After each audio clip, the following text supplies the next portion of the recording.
Hello guys, আশা করি আপনারা সবাই ভালো আছেন। তো হাঁটতে হাঁটতে চলে আসলাম বাড়ির পাশে, ক্ষেতের ভিতরে হাঁটতেছি।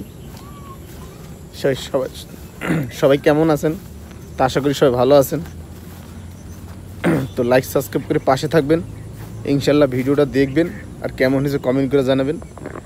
বাড়ির আশেপাশেই আছি, ক্ষেতের ভিতর। তো মাশাল্লাহ গ্রাম গায়ের মতন সুন্দর একটা দৃশ্য, মনোরম পরিবেশ, ঠান্ডা আবহাওয়া। বিকালবেলা এখন 5:20 বাজে। তো ভিডিওটা করতে পারলাম, তো কীরকমের লাগে ভিডিওটা কমেন্ট করে জানাবেন আর একটু লাইক করবেন প্লিজ। চারদিকে খালি ক্ষেত আর ক্ষেত, বিশাল বিশাল ক্ষেত, বড় বড় ক্ষেত। এগুলো সব পাট শাক, আর ওই পাশে ওইগুলো মিন্দি পাতা, ওই যে ওইগুলো সব মিন্দি, এগুলো সব মিন্দি। তো দেখতে থাকুন, পাশে থাকুন, সঙ্গে থাকুন আর লাইক সাবস্ক্রাইব পাশে থাকুন।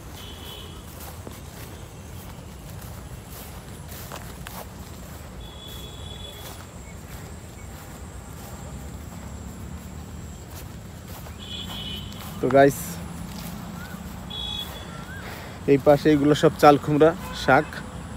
আমরা যে চাল কুমড়া শাক খাই, এনে ডোগা বিক্রি করে, ডোগা কাইটে কাইটে নিয়ে ডোগা বিক্রি করে। আর এই পাশে আছে কলমি শাক, বিশাল একটা ক্ষেত, লম্বা কলমি ক্ষেত।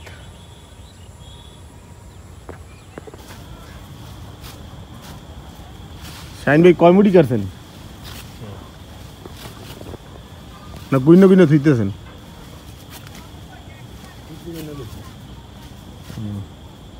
কত 100 হইব কাটছেন?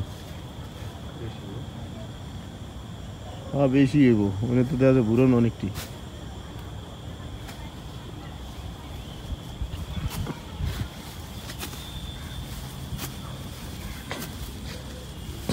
তো এখন কাটা ধরলেন যে রাত্রে কাটবেন না?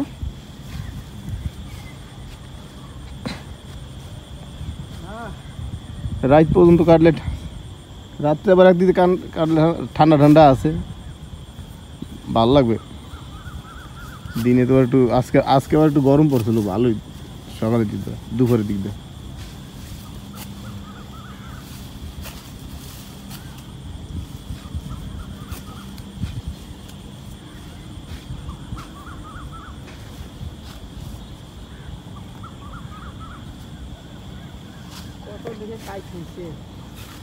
বাতাসে বাপ দিয়ে এলেছে সাগরে না, তারপর কিন্তু খারাইছে আজকে, তো ভালোই খারাইছে। সকালবেলা দেখছিলাম আউলে জ্বলে রয়েছে, তাও তো মোটামুটি খারাই গেছে গাছ। ব্রাহ্মা মুরগির ওই যে সুমনের যা দান সালাম। হ্যাঁ হ্যাঁ হ্যাঁ, হ্যাঁ মুরগা ছিল 10-12টা, আছে কি না কইতে পারবো না ভাই। আমি শুনছি যে মুরগি কিছু বেচছেন, সব বেচছে কিনা বা আছে কিনা ভালো যাই না, অনেকদিন ধরে ওই জায়গায় কইতে হই না।